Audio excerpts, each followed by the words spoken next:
Buenos días a todos. Buenos días a México. Sí, estoy hablando un poquito de español. Comprendo más. Well, it's the first time in Mexico for me, and what I have experienced yesterday on the center court, I haven't experienced too many times in my life, and I want to thank all the people who came to welcome me and to watch the practice session and to give me this amazing energy that I felt on the court, and I'm trying to feed off that energy and obviously play the best tennis that I can possibly play this week and hopefully have a good tournament. I'm very happy that I chose to come to Mexico for the first time, and I've heard a lot of nice things about this tournament. Obviously, if you see in the last 3-4 years the field of the players that were coming to play in this tournament, it says enough about its quality. And this year, obviously, we have, I think, 5 out of top 10 players playing in the tournament. So it's very impressive. It's going to be a hard tournament, but I see there is a lot of interest, and I'm very grateful to all of you for supporting tennis, for supporting this tournament, and I hope we can all have a great week.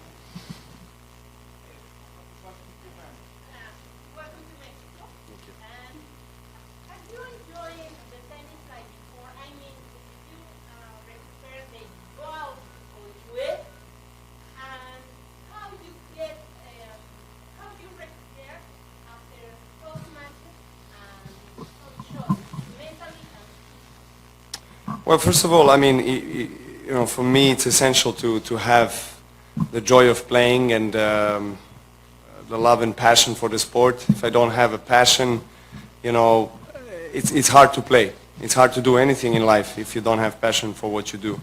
So I'm very privileged to that I'm able to play tennis, the sport that I always loved. And of course, in the last 6-7 months, I did go through some ups and downs and through a phase of my life where I experienced some oscillations, and some I would say not as good results as up to standard that was maybe in the last 3-4 years, but it's life, it's sport, and I'm a human being as anybody else, and I'm prone to make mistakes and to also have this kind of moments where I don't want to say bad moments. It's just moments where you're not as good, and then you're learning a lesson. I guess that's what life is, giving you as a test in a way to become stronger, to learn more about yourself, about your abilities, to improve your game, and well, all in all, I feel that I'm in a much better state of mind than maybe I was the end of last year. So I keep on going. I love this sport. That's why I'm playing it. That's why I'm here. And I'm just hoping that I can stay healthy and dedicated as best as I can be. Hi, Novak. Nole. It's been a month since your last match. We all know what happened. And to surprise, for all of us, Roger, Rafa, Andy, and you are never giving up. You're standing as the big four. What do you expect for the whole season, the upcoming events, Indian Wells, Miami, Roland Garros, all that you have to defend? Well, I have to correct you. I played Davis Cup as well. I played one match after Australia. So, but...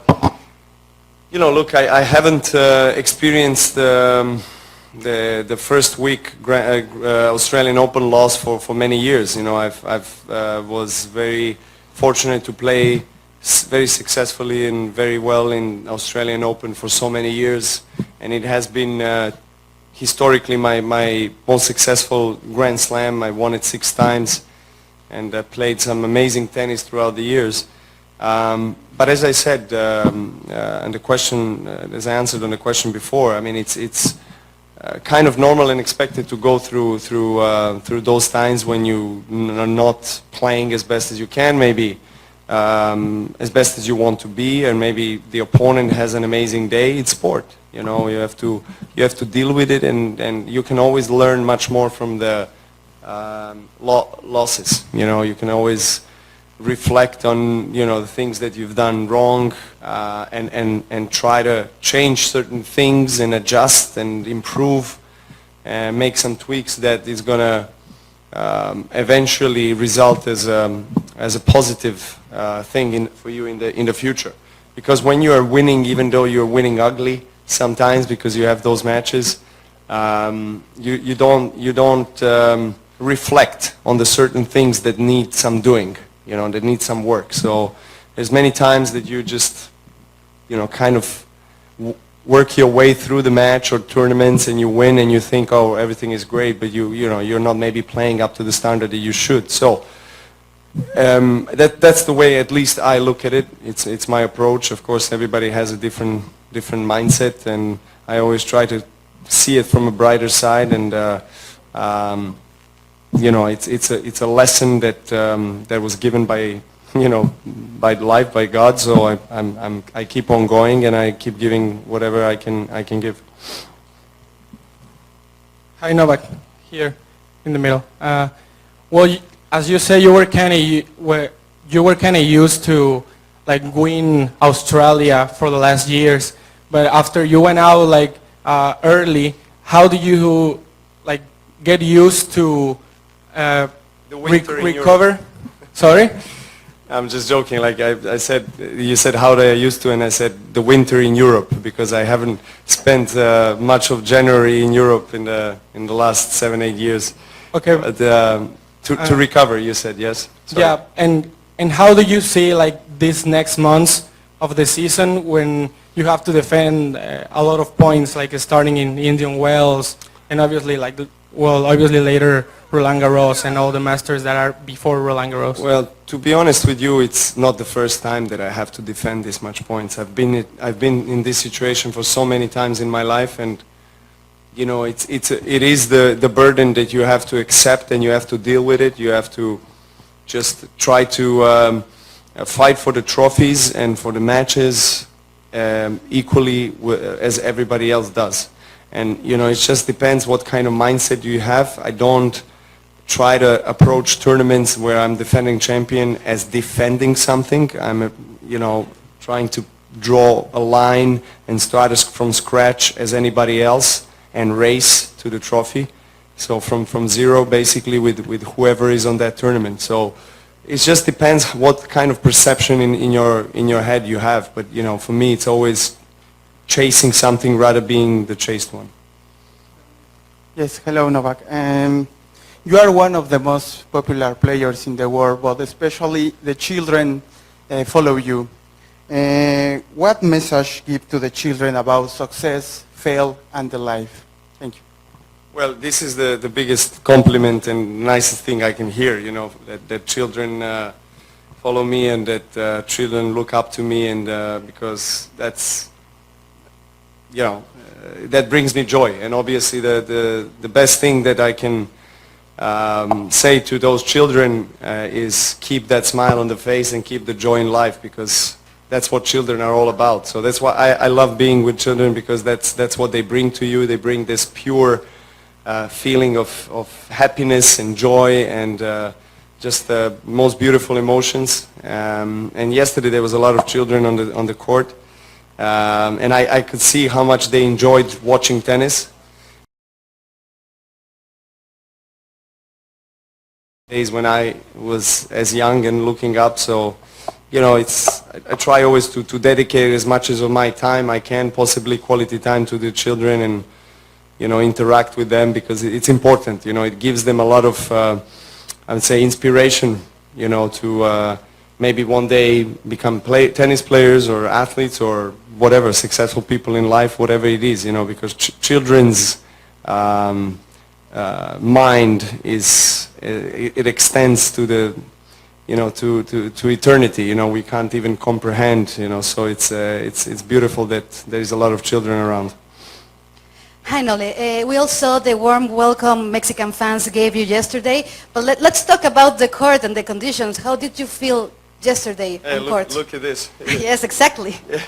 It's very humid. Yeah, I just finished the practice, and let's say that it's more pleasant to play at night than during the day. So I'm glad that at least matches are starting later, and most of the men's tournament matches are played later in the night, which is good because there is not much humidity, not much heat, which is, you know, very difficult for players to deal with. But in the end of the day, it's the same for you and your opponent. So, you know, ideally you want to have a little bit more time. I arrived a bit later, so I have to adjust quicker. But again, it's not the first time for me to adjust this quickly on the time zone and conditions. So I hope that I can be able to play at my best tomorrow night. Hi, Novak, how are you? Hey. We saw a final between Federer and Nadal in Australia. Andy is playing pretty well as well, and you are obviously playing well. Do you think the Big Four are back? I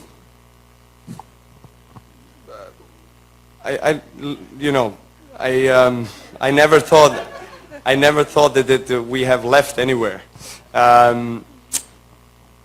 But it's normal for the sport to have new faces, you know, to have new players, and you can't expect the 4 players that you mentioned and me being in the mix to be at the top all the time forever. It's normal to expect that there is a new generation coming up challenging the best players and really boldly and confidently approaching the world of tennis, willing to take those top spots. But it was amazing to see, having said that, Roger win Australian Open at his age after injury and after being absent for so long. It's quite impressive. I congratulate him for that. It's he never ceases to impress everybody.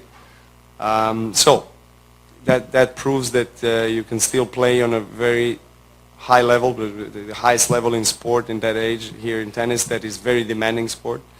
And it was great to see Federer and Nadal final. You know, I mean, they haven't seen that in Grand Slam for some time. And I think it's very important for the sport of tennis that these 2 guys are you know, back in Grand Slam finals, winning trophies, because they are the icons of tennis. You know, they have contributed so much to the popularity of the sport worldwide. So I think with them being back in such a high level, it can only bring positive to our sport. Thanks, everyone. Novak, good luck this week. Thank you. Gracias.